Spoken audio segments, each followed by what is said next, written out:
welcome to another episode of the world famous Lume plotters. Yeah. Yes, world famous. I actually, there's people from all over the world listening. So Yes, famous, indeed. maybe, but world for sure.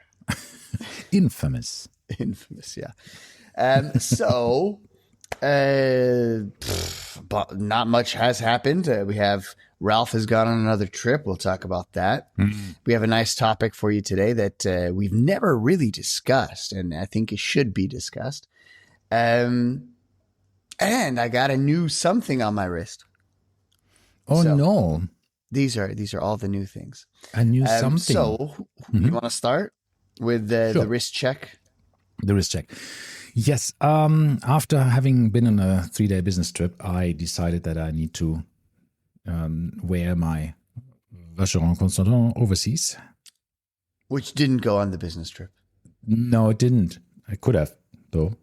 It is the 4520V blue boutique edition, as the blue is. Yeah, and I really love this watch. I realized how much I love it. The blue is fantastic. So lots of discussions in some circles saying like, the newer dials are not as good as the older ones because they were done by Metalem at the time. The new ones, I think, are in-house. Anyhow, I just can't believe how blue the blue is. Is this an older one or the newer one? That's the very, very new one, the latest updated So one. the one that everyone says they don't like. Well, some people say that, but it's like even for the old one, it wasn't all the old ones. It was just the first batches, which apparently had the dial from Metalem. Anyhow, this is a 50 times lacquered dial. It is lovely. It is beautiful. So don't worry which one you have. They all are fantastic. Best blue in the business. So Speaking of blue dials, I also am wearing a blue dial. The Polaris FX. I don't know. Have it. What do you mean finally? I've had it for like it's 2 months. No, the one that you What? that still is in transportation. No, didn't you have one that is This one still was coming? in transport for a long time, yeah, but that was. Where have you been? Listen, I've worn this my on the days have- podcast at least 10 times. My brain is toast at the moment, Yes. so don't worry about it. Yeah, no, this one I've had probably 2 months now. I took it to this Right, one right, came yeah, of course, on you said, Hungary. yes. This one went to the diving. Yes, this one yes, did yes. everything with me. So I got Listen, it. I just sometimes forget all of the different FXDs and Pelagai that you have. So Pelagai, it's like, but still wearing it. Still really big fan of it. I have been using the countdown bezel a lot. I'm a fan of the countdown bezel. My only kind of concern in my collection at the moment is that I don't know if this is a concern, but I'm a huge fan of dive watches. And right now I have 3 dive watches in the collection, and all 3 of them are Tudors. And I'm wondering if that's, am I limiting myself? But then again, there's you're clearly missing out on some other brands. I know. But the thing is, what other brand would I want? And is it worth selling something? I don't know. So now, as I said, I'm wearing something new on my wrist, and that's on the other wrist. And people like Bent, who are in the Garmin ecosystem, will appreciate this. I have the new Garmin Circa, which has replaced my Forerunner 965. So I am not a tool wearing 2 watches anymore. Okay. So it is just the fitness tracker, the band. For those that don't know, Garmin has been teasing or saying that they would come out with, or not teasing, they accidentally leaked a long time ago. It was the Garmin India actually that leaked this almost a year ago, I think. And so everybody knew it was coming. Garmin just India accidentally put the entire product live a year before launch. And we found out what it looks like, the name, everything, right? And essentially it is for those that know the Garmin ecosystem, it is a Gen 4 heart rate tracker, which is the previous model of watches, the 965s and those, plus skin temperature. And all in this nice little, 10, 15 gram, 20 gram package with a little Velcro strap. It's fantastic. It costs $200 in dirhams. And now with the import duties, you cannot get them right now. I ordered from the US and shop and shipped it here. Came in 30 dirhams under what the UAE price is. So it's roughly the same either way. But they're apparently being, bought up, and it's scarce at the moment. There's not very many. Everyone loved it when it did release. So yeah, it's a watch without a watch face, very similar to a Whoop, but you have no monthly subscription, which of course everybody loves because Whoop is 1,000 dirhams a year, roughly, not counting the device, which is nuts. And this is, less than 1,000 dirhams forever. So as long as you wear it. And the level of analysis you get. I mean, this is what everybody has a Whoop always tell. A Whoop always tells me is like, but you don't get this amount of detail and this whole set of data that you get with the Whoop, and that's what you paid in the prescription, this subscription for. I mean, I thought with my I have this first generation Apple Watch Ultra, one of the many Apple Watches that I had over the time. And I always thought if you don't get as much in data that you need, then there's always some apps that give you even that more. will do it for you. Right? However, yeah, and I came from an Apple Watch before I switched to Garmin. And Garmin, I would say, is minimum 5 times more in depth. Because remember, Apple Watch is trying to do everything. Garmin watches do one thing. That's it. Yes. Right? My 965, which was the flagship Garmin Forerunner, did not have a speaker on it. They didn't. Right. You couldn't take calls. You got some notifications, not through WhatsApp, just through, if you get a phone call, it vibrated. But literally, all you get is data for your metrics, and it's fantastic. And I mean, the amount of stuff, right? Like if I go into my Garmin Connect app, immediately, sleep score, which when I was in Apple, I was always in the 90s. 54 tonight. So Garmin is really strict on everything. Body battery, training readiness, HRV. Apple Watch does not do HRV, heart rate variability, which is a huge metric for health, right? If you're sick or not. But again, this is where you have different apps for that. I always had, there's some other ones that you can use if you wanted to, right? Yeah. So you really have to kind of know what you're doing. And at that point, the people that know what they're doing generally go away from Apple. That's, when you get that deep. Which makes a lot of sense because maybe you also just want to have a lot more of it. Because then if you have another app, that might need a purchase. Yeah. Or a subscription. So then you're back in the same thing. So I always found that whatever, the Apple Watch did for me, I mean, I had one, I think it was Auto Sleep, which is really, really good. I think it's the #1 sleep tracking app on iOS, on the Apple Watch. And that really was as much detail as I would ever wanted, right? So it's really, really cool. Yeah. But anyhow, I understand why a fitness tracker is for fitness tracking better because it's the only thing it does, right? I mean, obviously has to be better. As we learned in, so I still say this saying, by the way, if you remember when we went to the IWC boutique in Mall of the Emirates, and the manager there told us that whatever Egyptian saying or whatever it was, that leave the bread for the baker. That's exactly, and to this day I use the saying because it's genius, right? Like, leave the fitness tracking for the fitness trackers, right? And not just, of course, the fitness trackers per se, but like the fitness watches, the fitness companies, right? Apple tries to dabble in everything, and that sometimes is their demise. Yeah, I think this is the one thing that usually Steve Jobs always said. This is the hardest thing, and the thing that you have to do the most is say no to things. And since he passed, they've really screwed this. They try to get into everything. Speakers. But think about it. Yeah, you can make a fantastic phone calls with your. I mean, my old Ultra, right? My first gen.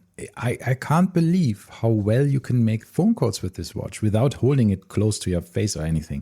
It's just incredible. I couldn't believe it the first time that it actually works. I couldn't believe that other people could hear me. Right? Wow, same here. Amazing. I always thought, I'm like, can you hear me well? Can you hear me well? And they were like, yeah. And I said like, yes, fine. Absolutely. What are you talking about? And they're like, okay. So you can make phone calls. You can make satellite phone calls if you're in the middle of nowhere, right? So it's the emergency stuff. We have a really good and big display on it. And it can do so many things, right? There's thousands of different apps for this watch, and you can do so many different things, which is, of course, also the problem. If you want something very specific, it might not be the best for you. So, so exactly. So, but now with this, I always hated double wristing. I thought it was stupid. I looked stupid. I felt I looked stupid. You double wristed for a while. You stopped doing it, I guess. Yeah. And then I just said, okay, I'll buy the Garmin watch. I'll wear it when I sleep and I'll wear it when I exercise, and that'll be it. And then, of course, you're still, it would be nice to wear it all the time, but I'm not going to. But now with this, it looks like a little bracelet. Obviously, we're not. It's not cutting edge, right? The Whoop has done this for almost a decade now. So, or 5 years out, however much they've been out. But yeah, obviously there's nothing special about the Garmin version except it's Garmin and it's in the ecosystem. And for that, we thank you, Garmin. And I'm guaranteeing you, there's been lots of rumors that Apple will be coming out with a similar thing very, very soon. And then Ralph, you can buy one of those and then you'll be boom. Maybe. I mean, I still have my Apple, Ultra One, and I realize there's a couple of things that I didn't realize in the beginning. It's not the fastest, from just usability sometimes where you think, I wish it would be faster, which is weird because I had the very first Apple Watch, like the Series 0 or whatever it's called. And that was terrible. It was so slow, right? It took 8 minutes to boot. So it was just so slow. But at the time, it was awesome. The first one, but it was relatively quick. It was replaced, right, with the first Series 1 or something. Yeah, which right? I don't understand how they called them Series 0. Because Christy had one. I think. It was called... Only looking back, I think that it... looking back, but remember, the Series 1 was the second gen. So, but you have a second gen, but you call it Series 1. And this never made any sense. It's like, the original iPhone was the iPhone. It's rewriting history. Right? And then iPhone 3G, and then 3GS, and then they ran out of that, and then 4, and the 4S, and whatever, and then X came, right, for the 10th anniversary. They skipped 9 altogether. Like the stupidity of the stuff Apple does sometimes. The iPhone Air, right? There's not going to be an iPhone Air 2. Like most people, that was a huge flop. Nobody bought it. They say it's probably like the first MacBook Air, because it was also sold well, but it was a bit rubbish. It was with a small little hard drive in it. It was very slow. This hard drive had a small processor that was very slow, but it fit in an envelope. But other than that, it was... I had the original one. Yeah, and it was, I know... Awesome. Yes, because of the size and everything else, but it was not very fast. So no, it was slow as hell. But the thing is, just holding it, you're like, wow, this is a piece of tech that is awesome. But then the MacBook Air disappeared, and the new MacBook was basically the MacBook Air. Remember, the MacBook 2015, 2016 was super tiny, 11 inch, and not quite. So, and then they brought back the MacBook Air now, or recently, a couple of years ago, which replaced the MacBook. Yeah. So technically, exactly. And now the MacBook will come out with the MacBook Neo, and then we have another MacBook at some stage. Did you watch this video as well on YouTube somewhere? Because I watched the video, and this guy said exactly this: that the MacBook Airs became the entry-level MacBooks. There's no more MacBooks. It's MacBook Air or MacBook Pro, and MacBook Neo. And in the same way, this is what's going to happen to the iPhone lineup. Those iPhone 16s, iPhone 17s that are right now are going to go away. iPhone Air will become the entry level kind of. iPhone Neo will be the budget option, and then iPhone Pro will stay where it is. And then they have this iPhone Ultra or whatever the hell it's going to be, which is going to be the foldable whatever the hell it is. So have you seen the foldable Galaxies? Yeah, The Galaxy the Z? Galaxies. No, I saw the mock-ups of they sent the iPhone, the foldable iPhones that they sent And to no, the I meant case the companies. ones that you can actually buy, the Galaxy Z Yeah, Fold. I've seen them. It's Yeah. terrible. The new ones. So they're just released a couple of weeks ago, right?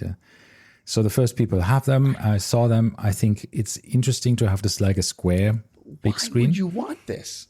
Well, it is to a certain extent. It is not bad to have like a foldable tablet with you when you need to Exactly. do So something this with is more they real were estate, saying right? it is roughly like 3/4 of the screen size of an original iPad Mini, Yeah. which is not small. Yeah, I mean, Beats see, me. I must say it's lovely to have more real estate if you want to do certain things, because I use recently a lot more of the split screen option, like the multitasking between my different apps on the iPad, right? When you can just put like 2/3 of the screen this one and 1/3 Yeah. and another one. You can drag and drop between stuff, and it's really pretty cool actually when you do this with the fingers. But yeah, see, the prices are going insane. I think it's like 8,000 dirhams for the normal one, and then it's for the triple fold. I just saw it today for 14,000 dirhams. It's I don't know if that's the ridiculous. list price or is this the price because some people wanna- Yeah. I don't know, but at the end of the day, 8,000 dirhams for a phone is stupid. Like it is just so stupid. Well, on the other hand, I mean, I'm usually with you when you say, well, for 8,000 dirhams, look at what kind of Mac you get, MacBook Pro you get for that price. And you think, why is a phone so expensive, right? On the other hand, you use usually the phone so much way more. more and you spend so much, I mean, you carry that thing around you basically the 24 hours, right? So it is a very important piece of your life nowadays, right? But So you're still with the same phone that I'm with, right? yes, So both 12 of us Pro. are still with a 12 Pro. And Because that that tells was- you a lot. I think this was one of the best iPhones. I mean, not only the best iPhone I ever had, because it's my last one, of course, but I also think it was so good that I never felt the need to upgrade. Now, of course, when I see the pictures taken with the newer phones, I think like, it's really getting long on the tooth here, right? But for nearly 5 years, I had this phone and I couldn't believe it. Yeah. And this is the longest I've owned any phone by far. And I'm thinking it's probably I'm thinking whenever they brick the software in here, whenever it slows down, but it still hasn't slowed down. And I'm over here using it every single day, and it's doing everything I ask of it. So anyway, I must say, I was traveling, and I used an eSIM. Right, this you can get these extra eSIMs for data and stuff. And I couldn't believe, I mean, I just used this, I think 2 years ago, the first time. And I thought this is absolutely amazing how easy this is. You have an app, you pay for an extra eSIM, it's immediately on your phone and you have data and you just say all the data cellular data goes to this thing and that's it. You have a small app so you can track your usage and all of the stuff. So I had like 5 GB for 3 days and I think I used 3 GB because I used, of course, my phone a lot and doing a business trip and sharing and Wi-Fi hotspot and all of this stuff. So I was very surprised of how fast it was, how easy it was to use. And I think I paid $12 or something for that, or a bit less even than that. No, $10, something like that. It was really crazy. I thought. To which company? I have 2 installed. This was eSIM.io, and there's another one called Yesim from Switzerland. It was just fantastic. It worked like a treat. But what I realized is my iPhone 12 Pro did chew through the battery much faster if you have two networks on the whole time. That was something. I've never tried it, so it's cheaper than roaming. Right, it was much cheaper than just doing roaming. For roaming day, I would pay about 35 dirhams a day or 100 dirhams for Roam Like Home, which is also a very cool service from Etisalat, where you can use all of your data and all of your calls in the roaming country for 1 week, which is taken from your home data allowance and your home call allowance, which is pretty amazing, right? Something like that. Is it? No. Yeah, you can do roam like home data and roam like home with voice and all of this stuff. I always do data only because this is also one of the things. When WhatsApp calls and all of this stuff work, you think, oh my God, what you're missing here in the UAE, where you can't make these calls. You can't make these. Everybody uses this, right? And you think, wow, free phone calls and quality is amazing. And you think, and I'm still over here dealing with minutes. I'm paying for minutes. And the thing is, I run out of minutes constantly. Like I have 750 international minutes a month and I use it. And in the rest of the world, no one's doing calling. Everyone's doing FaceTime. Calls are free. Yeah. Or FaceTime audio, FaceTime video, Messenger, right? All of these have their versions. Yeah. And I mean, it's like not to criticize anything too much. They might have their reasons for it, but it's a bit of this weird, we are the most advanced in technology for and future believing country, right? Where it's always like, yeah, new technology, give it to us. Yoo-hoo, right? We are on the forefront of everything. But if it comes to free phone calls, no. Meanwhile, speaking of this, they renamed the college that I teach at, right? I'm in not the university, but the college. I was College of IT before, which sounded very 1985, Indian call center. Cyber college. No, the College of Computing and AI. And I'm like, geez, of course they had to go and put AI in the name of everything, right? Yeah. Look, I'm working for an AI first company now. What can I say? Yeah. Okay. All right. Anyway, meanwhile, this is a watch podcast. Yes, of course. So let's get talk back about into it. So talk AI about your designed, trip. AI design. Oh yeah, trip. I was in Vienna for business. And I must say, I saw a beautiful collection of watches. Vienna, by the way, is one of the cities with the highest life quality on the planet. In the world. And I can completely, again, was just reminded how lovely Vienna is. It's a fantastic place. The weather was so beautiful. People were pretty. I must say, it was crazy. I just think, everybody looks good. Lots of tourists, of course, as well. But it was just a good vibe. Everything, there was lots of, music in the streets and everybody was happy. And it was during the week. So I wasn't even there on the weekend. And everybody was out and about and you saw a lot of nice watches, obviously, coming to the watches. So I felt in some of the areas where let's went for coffee or went for dinner, I was by myself the first time. Then I met somebody from a Austrian watch YouTuber, Harry Liebling. So I saw him for a short while and saw some of his friends that were there and saw some lovely watches there as well from of course the Daytonas, the new Fortis GMT with the Kenissi movement are made of titanium. Beautiful watch. I couldn't believe how nice that watch actually is. And I saw a watch, I wanted to tell you, from a brand called 1777. And I thought this was something I've never seen before. And it's from France. And they even used the French movement, which looked really, really nice. Was it 777? I think it's a French. Now I can't find it anymore. Maybe I got the number wrong. 777 watch, France.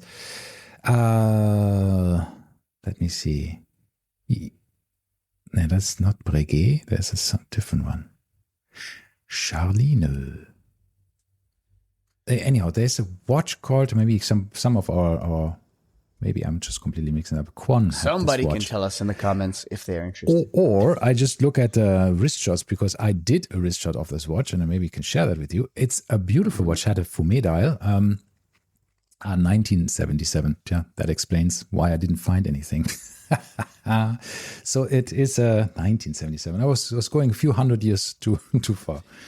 And it's a Montre 1977, French watchmaking with character. Let me share my screen so I can share it with you. And then you can also It's not a very good name. Yeah. Okay, that you can argue this. Let me just share my window, then that makes it easier.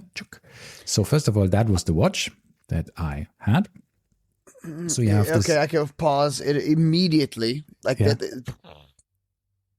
this is a Seiko cocktail time.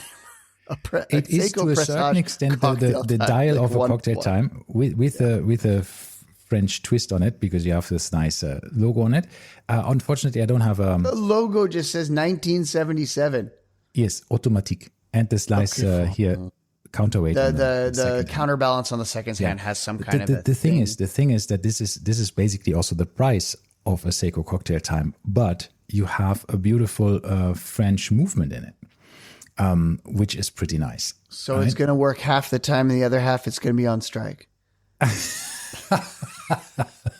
Yellow vests. What is it? Yellow vests? The protesters? Yes. Yes. Okay. Maybe that's the case. Anyhow, so here, this is the brand, and it is, as I said, it's a nice French ébouche inside as a FE movement, France ébouche. I thought it was very nice. It felt in the hand very high quality, a bit, I would say, at least as good as a Presage cocktail time, probably better, with a much better movement in it. And the thing is that it's 1,500 euros. So it's similar pricing. A bit much. Nah, for what you get. A Seiko cocktail time is like 3,000 dirhams, 4,000 dirhams at most. Is it? Get it on sale for 2, yeah. So let me show you that watch. Yeah, Seiko cocktail times are definitely not this price. Yeah, but if you look at the movement, and let me see if I can. 10-year warranty you have, right?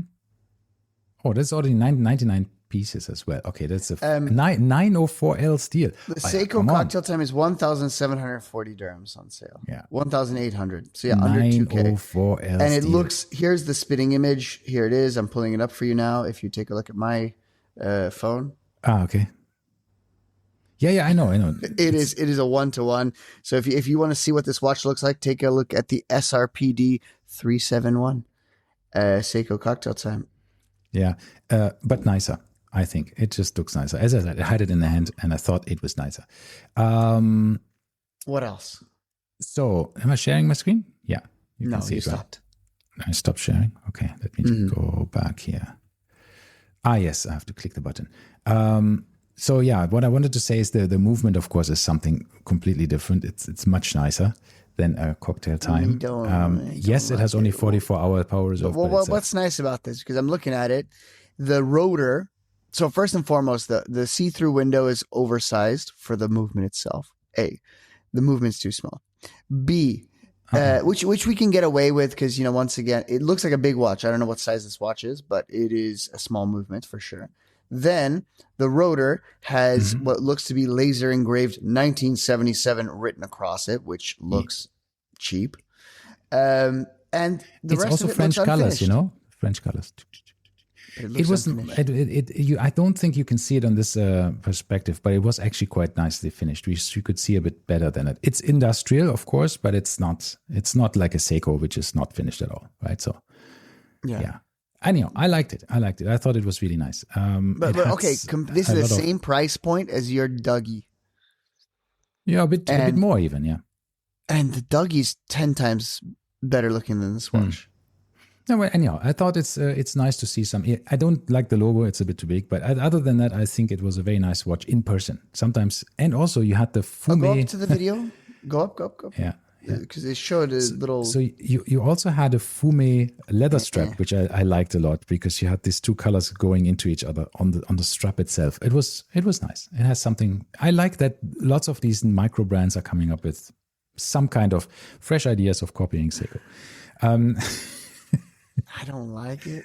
Okay, it looks to me like you know those Doxas that I talked about earlier, and those kind of Doxa quartz. Yeah.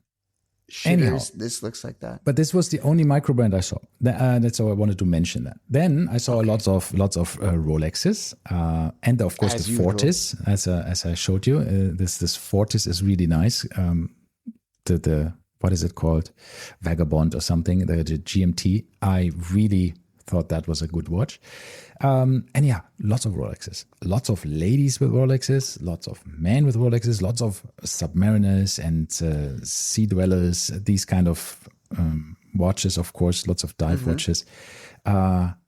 Didn't see too many cool dress watches, surprisingly. I was surprised by that. I thought it was a bit more the style of Vienna to have a bit more of the formal dress watches, because everything is a bit more, let's see, classy. like the old money vibe that you have there, right? And you think it's dress watches would suit that a bit more, but that was surprising. But yeah, very safe, by the very way, nice.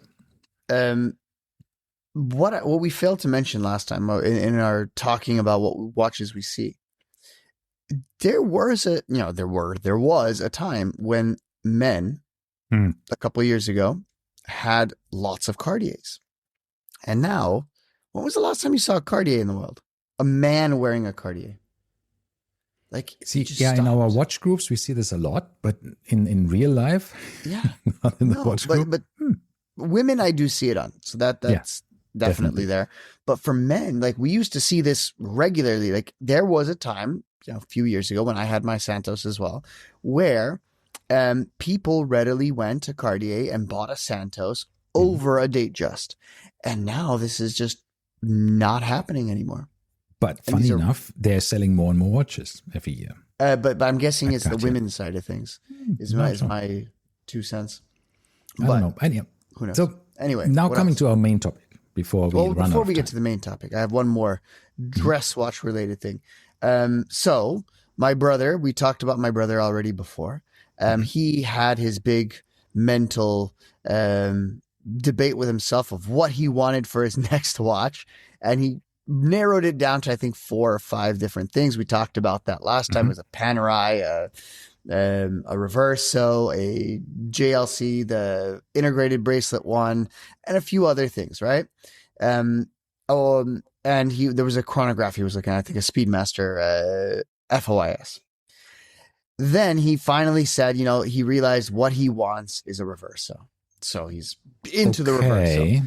I didn't realize that Reversos did go up in price. So if you want a base 40 millimeter Reverso, which is most likely too small for most people, unless you're, kind of forward thinking like us and we're willing to wear very small watches.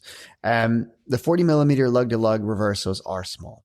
And those are $8,000-$9,000 starting price. Back in the day, all stainless steel Reversos were around this price. So I was very surprised how quickly they ramp up in price.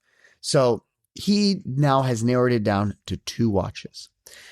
He found a watch, and I sent you a picture of it, of the Duo Face. And I didn't know this is a brand new watch, just came out. Haven't seen it before in person, but on pictures, it looks awesome. It is a 42.9 millimeter, same size as mine, Duo Face. One side is this petrol blue, and the other side is opaline.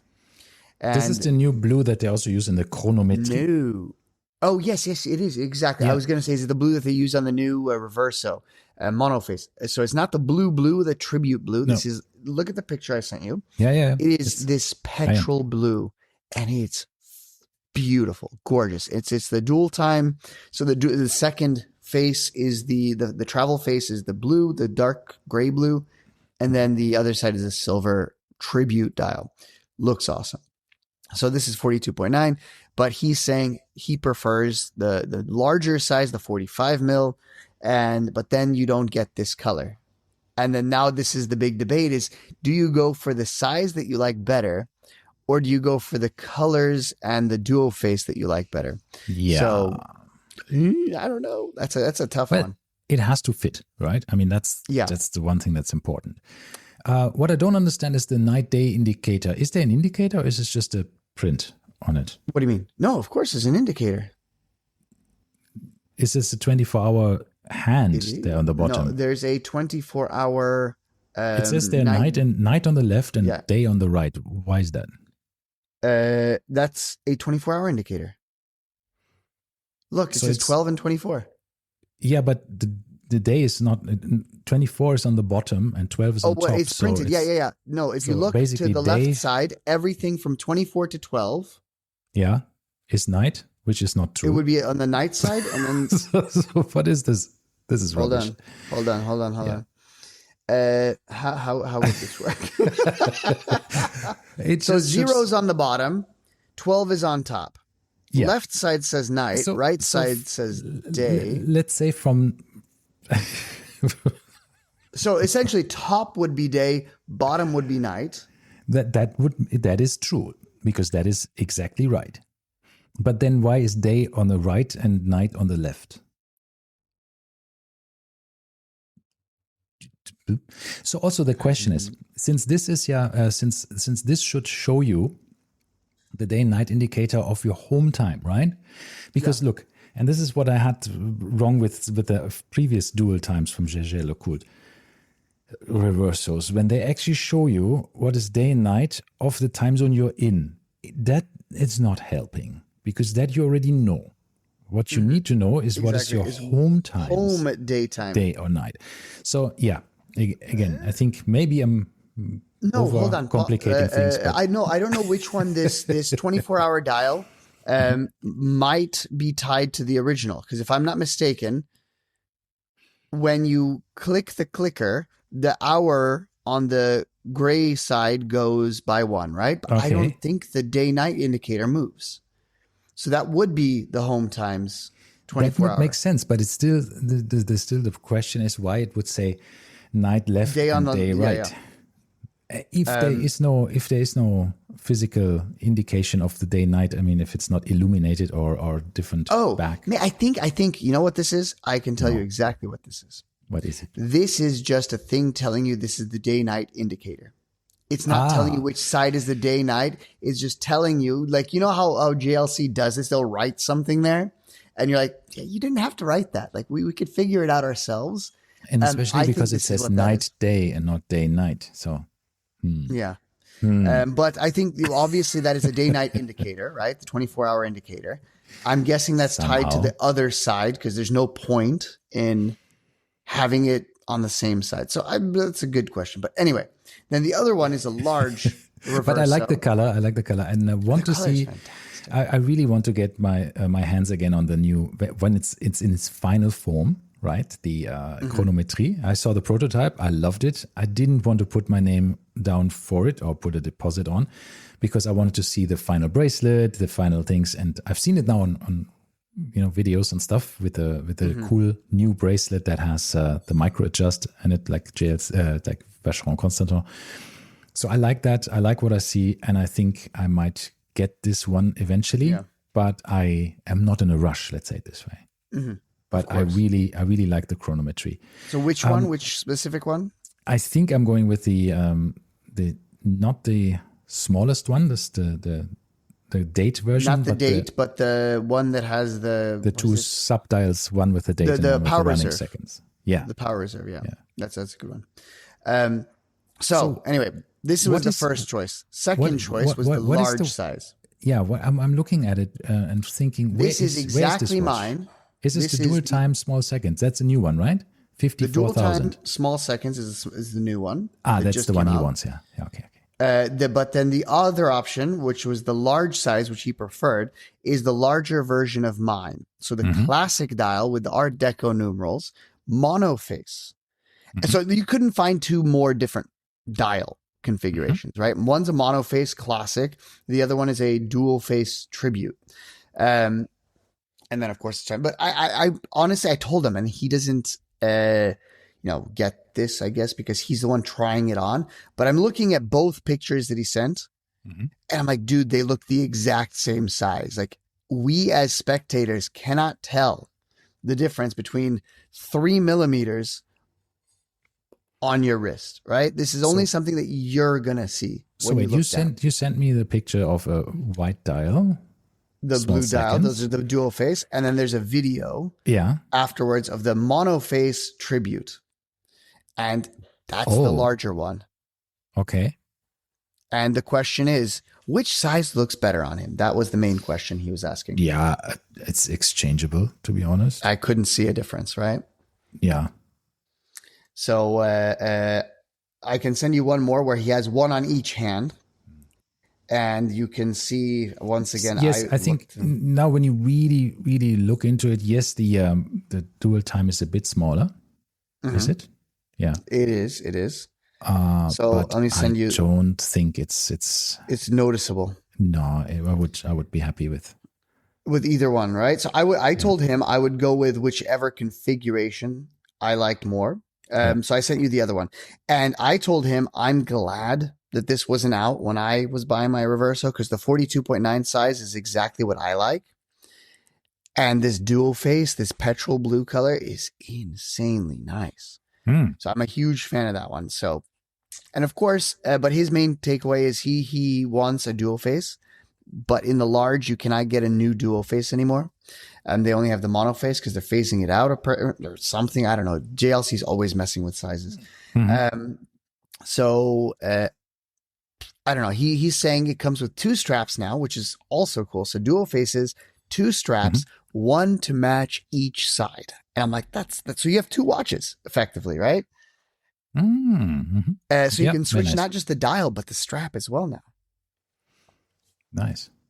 So anywho, and it's a quick exchange, right? And it is a quick exchange. Well, no, it's just a little the pulley pin thing, you know. But that's okay. So it's not it's fast exchange system like IWC or Cartier or Vacheron.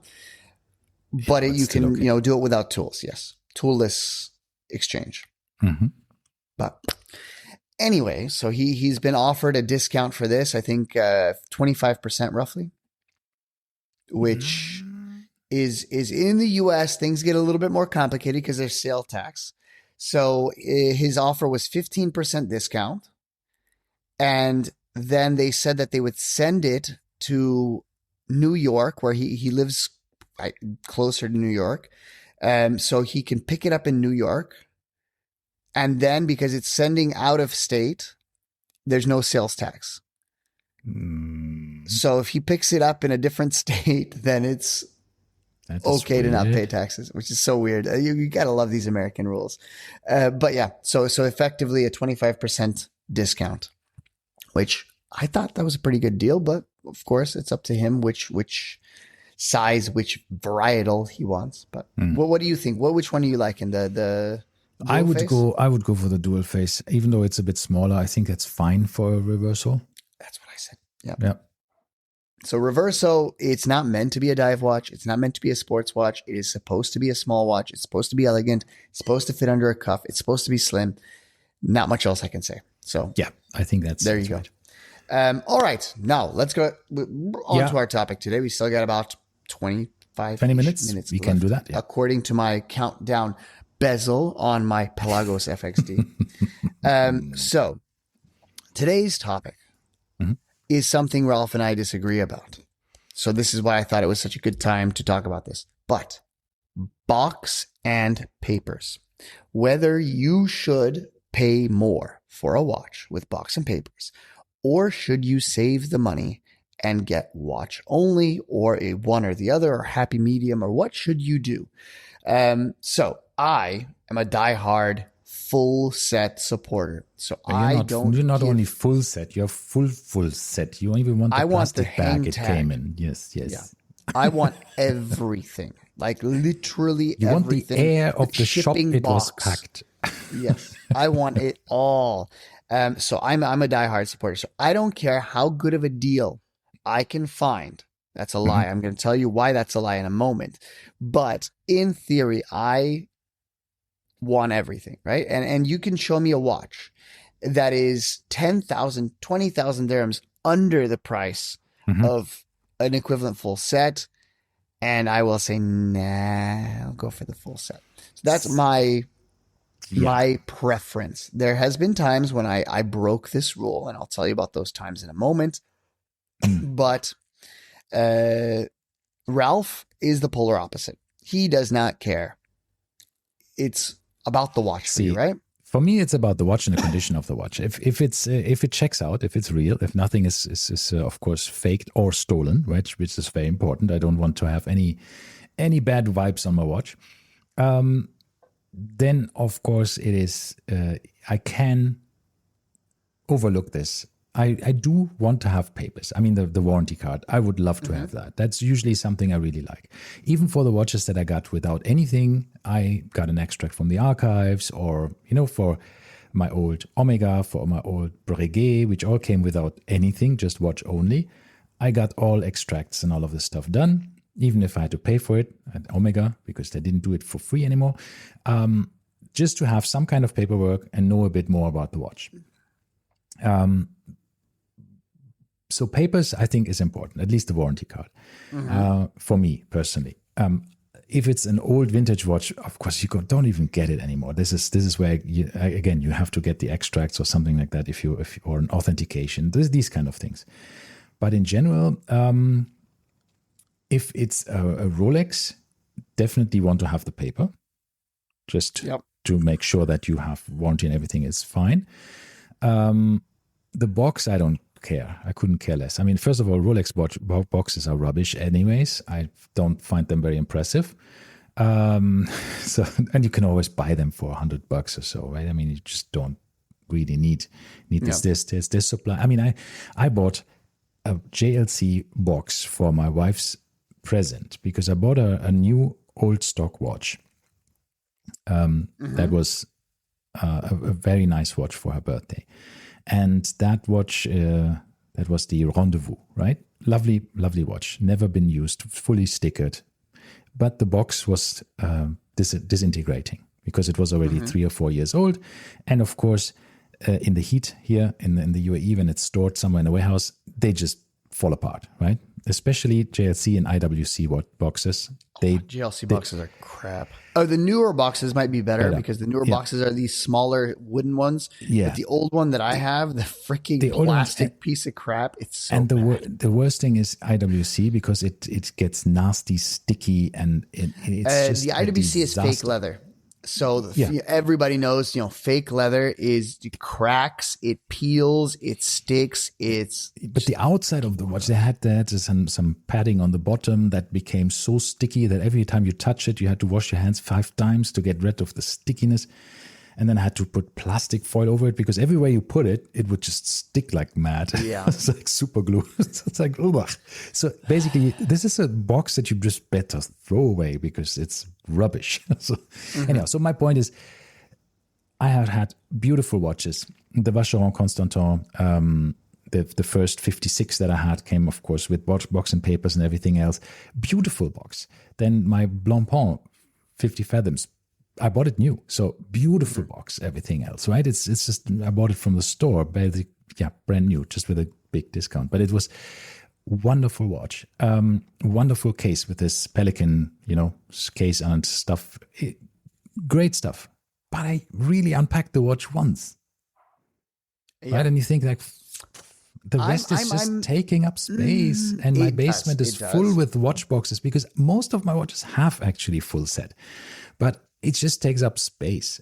For me, it's like, okay, I know it helps the resale value for sure. There is no doubt about this.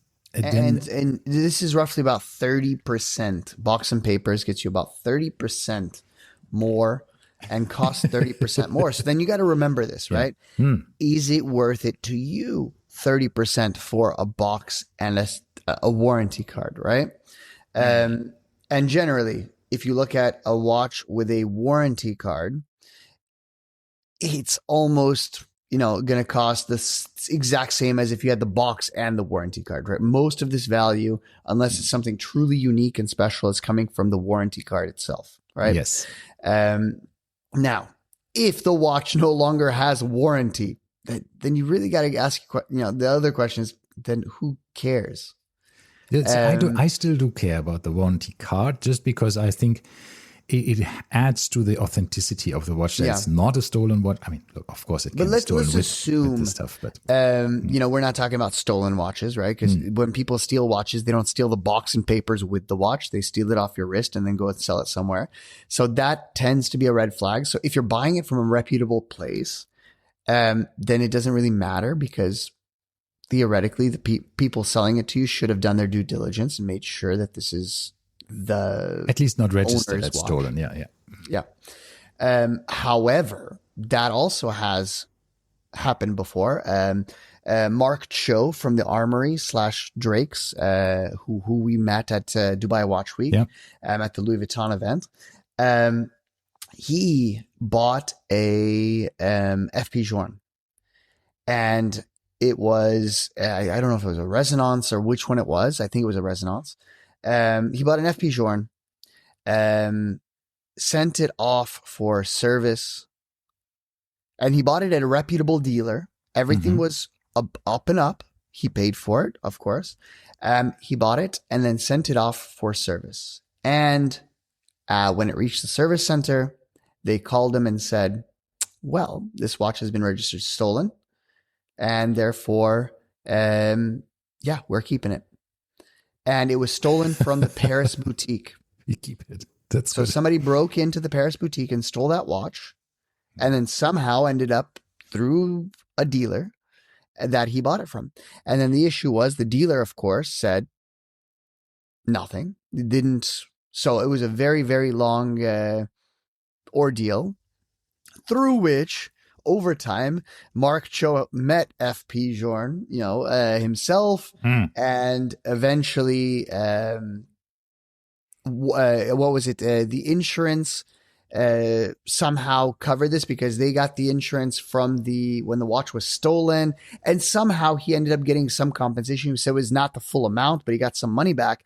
But to make up for it, FP Journe himself said, how about we make you a 1 of 1? Oh. And then he got a 1 of 1 to his exact specifications, same watch. But then he was able to do whatever he wanted. So he said, I lost money, but at the end, it's still kind of a win. But nonetheless, yes, this does happen kind of a win. Yes. I think so. I don't know how much he lost, of course. That's a different story. He didn't mention this, but this was in one of his podcast episodes that he did a long time ago, with, I think, Hodinky. But nonetheless, box and papers at least, do help with this verification because people don't steal boxes and papers. Unless you happen to keep your watch in the box. And even then, I think the thief would probably leave it. So, yeah. Especially given the size of my Moonwatch box. That's the old big box. That's like a 27-inch, IMAX screen, effectively. Yeah, you're not running out the house with that. But now, I said I'm very particular. I'm still pissed off to this day after 2 years of owning my Black Bay 54 that it didn't come with a hang tag. And you cannot replicate hang tags for Rolex Tudor products because they have the serial number and model number stamped on it. So when I just don't get what type of human being says, I bought a new watch, hang tag, nah, trash. Freud. It doesn't make sense. But nonetheless, box was there. See, what I don't understand is, look, what I do, you get a new watch, right? Let's say even my Orient for 999 dirhams. You get the box. You take the watch out of the box. You size the bracelet. You put everything else that comes in the box back in the box, including the extra links, and then you store the box. That's how it works. You take a photo of the warranty card if there is one. That's it. You never need to take this out of the box out unless you need a new link or something, right? Or extra link. And the box goes into storage. The end. So my storage how do you get underneath? But listen, you know that Rolex now has a directive that the white hand tag is not to be given to the customer. I did not know this. Yep. So JLC doesn't give hang tags. Cartier doesn't give hang tags. I think Zenith doesn't give the hang tag. I'm not sure about Zenith. But my Zenith also doesn't have a hang tag. But for some reason, I don't care about that one because Zenith, IWC, all of these Richemont brands as well, they just have a piece of paper that's printed. And that I don't care about. But when it's a plastic proper hang tag that's stamped with the model number. So for instance, on my wife's Celebration dial, it came with a warranty card. Fantastic. Yeah. It doesn't tell you what the model is, right? It tells you the model number, which is the Oyster Perpetual, but it doesn't tell you which dial. So the only thing we had that confirmed that it was a Celebration dial was the hang tag, because the hang tag goes into the absolute details. What bracelet is it on? What dial configuration is it? And the hang tag, and then of course if you had the invoice, the original invoice from Rolex, those would be the only two places where you can find this information. And of course the hang tag is worthwhile. Yes, that makes sense. But this is on the a Black problem. Bay 54. It doesn't matter because there's only one. At the time, there was only one. But that's what I'm saying is it does make sense to keep the white hand tag for Rolex watches for sure, because that's when you need to have the dial information, right? Especially for the OPs and I think even for most of the colorful Datejust, dials, right? stone dials, things like this. But yeah, but now if Rolex basically says the customer doesn't get it, and by the way, we haven't spoken about this, but it's a big controversy in lots of watch groups is being discussed. The new warranty cards from Rolex are made of wood. Okay. Yeah.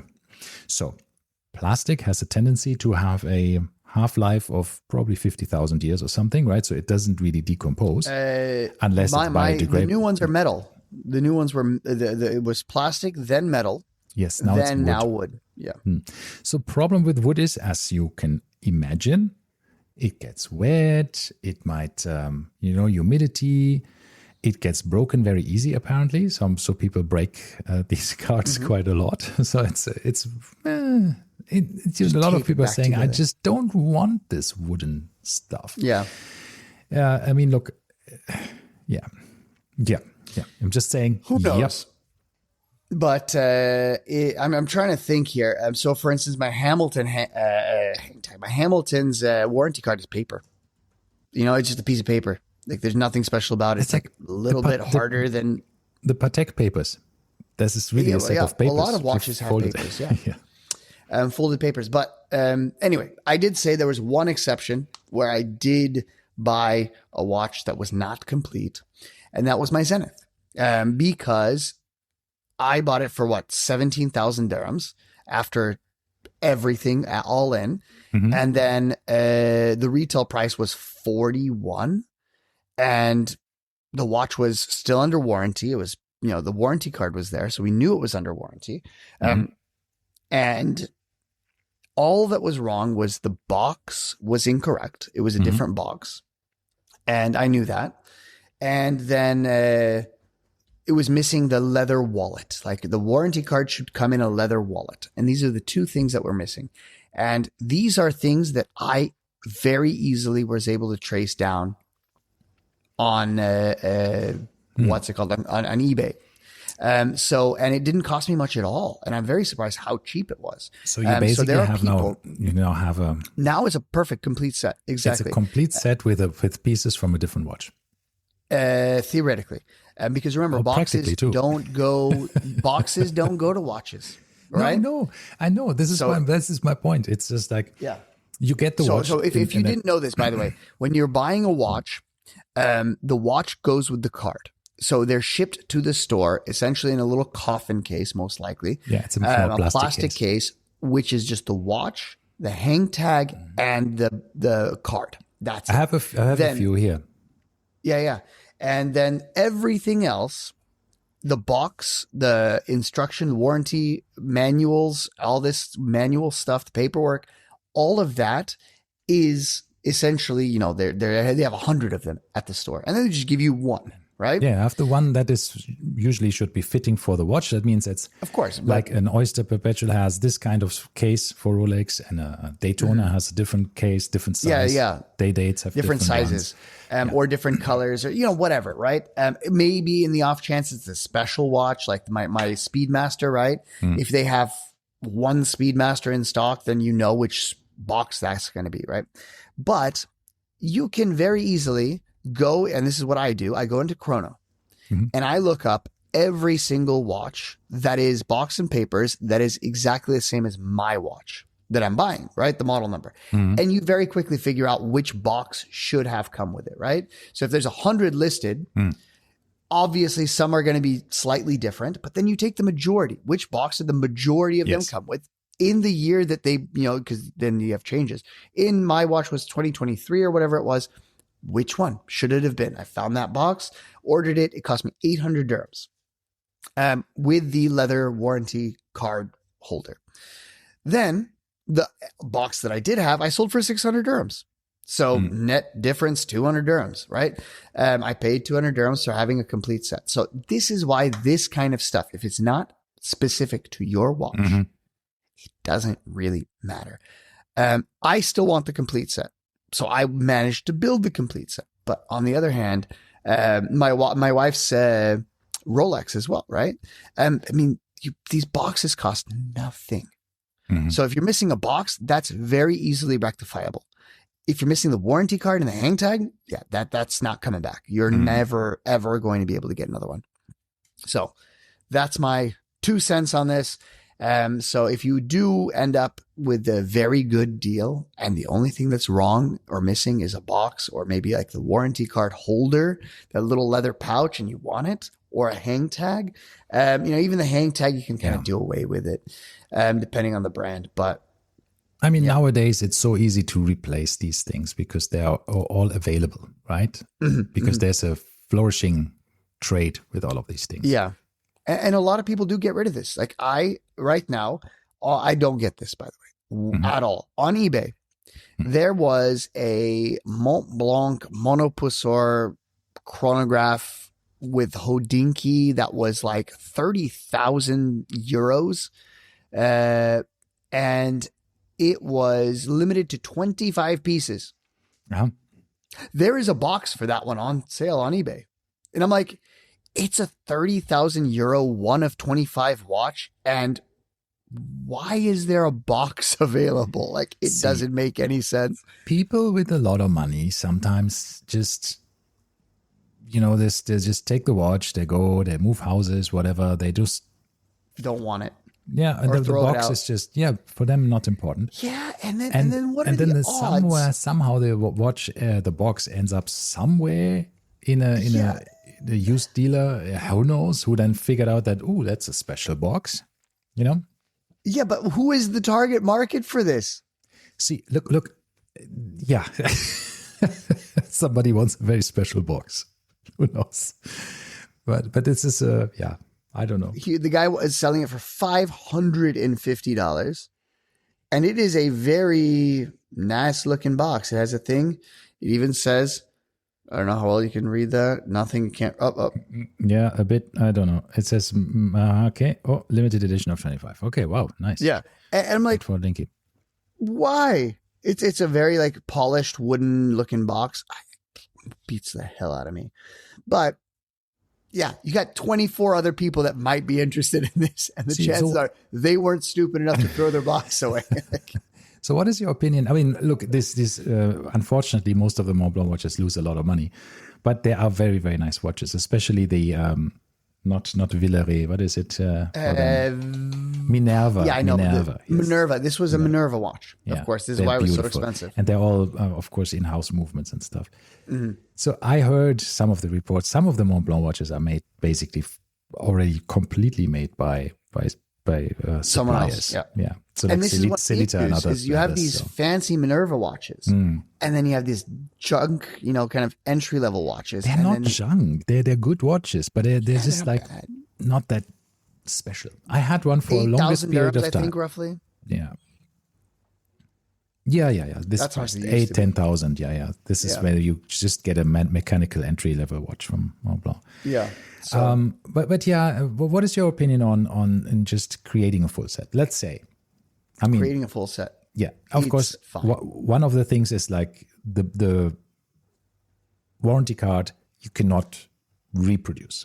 Rolex will not issue a second warranty card. Most people won't. They're not replacing. But what they can do is you can have it certified, or you can have it serviced, and then you get service papers from Rolex, which is as official as you can get it, right? I mean, it's like, I think personally, it's probably even better than the original warranty card because then it's been serviced. It is serviced, it is officially endorsed by Rolex, everything's fine. So let's say you get an old Sea Dweller 4000 or whatever it is, right? That I still like a lot. So that watch, the 40 millimeter one, you get it naked, meaning without anything, just the watch. And you go and you get it serviced from Rolex, you get service papers, boom, first. Then you have to buy a box for that year that it was, all of this stuff. Fine. Ideally with a whatever manual, if that's important to you. Which, for example, I have bought a watch from a friend, right? My Explorer 2. The Explorer 2 came with a manual from the Explorer 1 because obviously the person in the shop took a box, took a manual that said Explorer on it, didn't look that it's for the Explorer 1, not for Explorer 2, put it in the box. Is this a problem for me? No. Was the friend who sold it to me open about it, said, yeah, there's the wrong manual in it. And then I bought a second watch from him, which also had the wrong manual in it, which was a day date manual for a Datejust watch. What to do?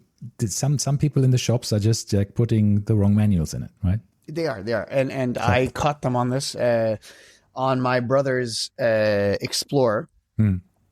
When he got it, they gave him the wrong manual as well. And I went back and I said, no, this is the wrong manual. And then they did swap it back. They're really not paying attention. And if I'm not mistaken, they even told me they didn't have any other ones because they gave him an Oyster Perpetual one. And I said, this is not an Oyster Perpetual, it's an Explorer. And they're like, we only have an Oyster Perpetual. And they showed me the drawer and I looked in the drawer and I'm like, really? And then they were like, here's the drawer, look for yourself. And I'm like, oh, you're right. Okay, fine. But the thing is, this is what we have to say as an explanation why this is. The watches are shipped differently, right? Rolex ships usually to each of their authorized dealers on the weekly or bi-weekly basis new watches, right? Depending on how many you sell. So you get constant shipments, and the shipments are in small boxes, as you said, the coffin, right, where the white hang tag and the warranty card is attached to it, right? And this is how they ship, tiny packages, because then you can fit via air freight. And remember, these packages are insured through the roof. However, the box shipments, which come via sea freight or whatever, correct, the cheapest. They don't insure that. They don't care about those. It costs them 10 cents to make a box. Yeah, and these are then of course shipped maybe even directly from the manufacturer, who might or might not be in Switzerland. I guess Rolex probably even produces them in Switzerland. Who knows? Yeah. Rolex, the boxes do say made in Switzerland.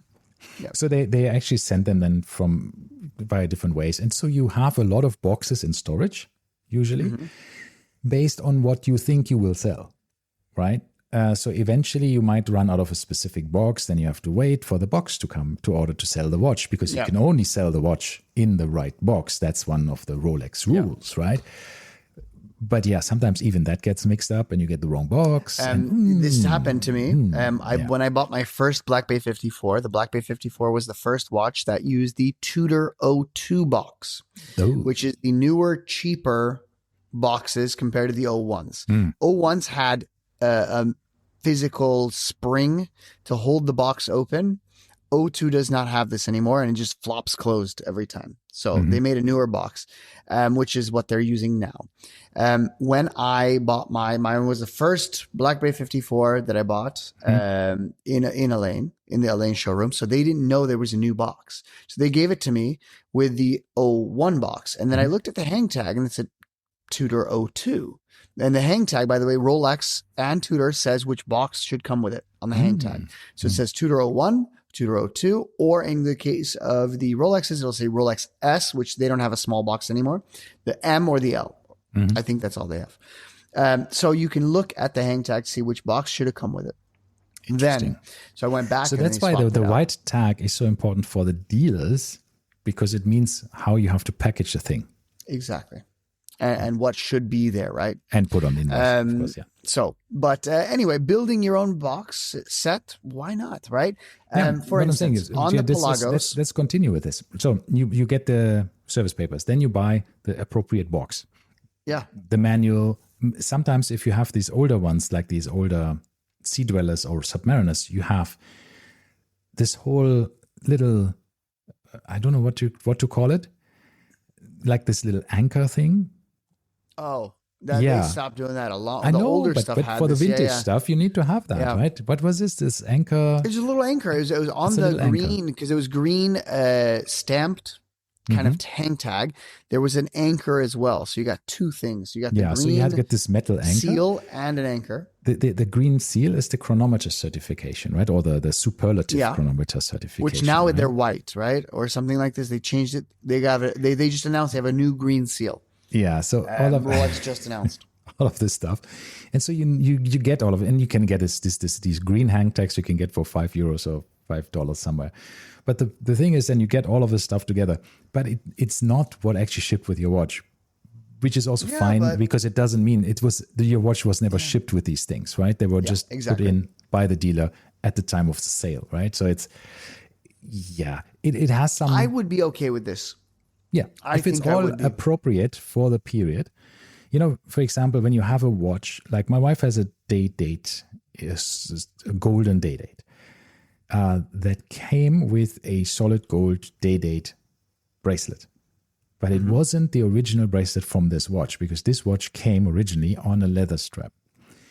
This golden bracelet was of a later model number of the date, right? So this specific one didn't come with the bracelet. A later one came. It was transparently mentioned in the description, so it's fine. It's of course fitting well, and all of the stuff is fine. It's all original, right? Everything is original, but it wasn't originally sold like that. Since the watch is from the 70s or so, or 80s, doesn't really make a big difference, right? Because everything is expired anyways. It works well, it fits well, it looks fantastic, so we are fine with that. But yeah, is this something where that I wouldn't be okay with? No, it's fine, because you can always look. Now you can buy a Jubilee bracelet for your Pepsi. Yeah. Why not? I mean, if it's the same thing. If you go but I'm saying I wouldn't be okay with the newer, the bracelet. So that's the thing, is I would want the one that was originally on mine. Yeah, but this is a leather strap, so we didn't want a leather strap, so that's easy. So you want a solid gold date. You want a solid gold date. Now, I will tell you another thing. I swapped my Tudor Black Bay came on the rubber strap, and I swapped it to the bracelet. And the reason I was able to do this was because I didn't have the hang tag. So I cannot tell you what it would have come on, because they have -001 is bracelet, -002 is strap. And because I didn't have the hang tag, I could justify mentally that we don't know what it came in. So whenever I sell it, nobody will ask any questions. Okay. So that, of course, also sometimes helps if you want to mess around with the configurations. But yeah.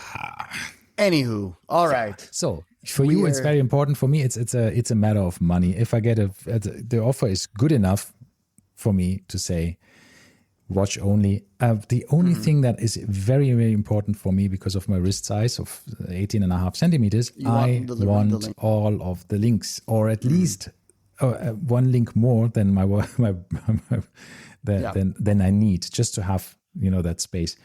That is important, because I don't want a watch that just about fits me, or just doesn't fit me at all. That's of course a problem, and that's why one of the things that I like about Japanese sellers on Chrono24, who always tell you what the watch is, the circumference, maximum circumference on the watch.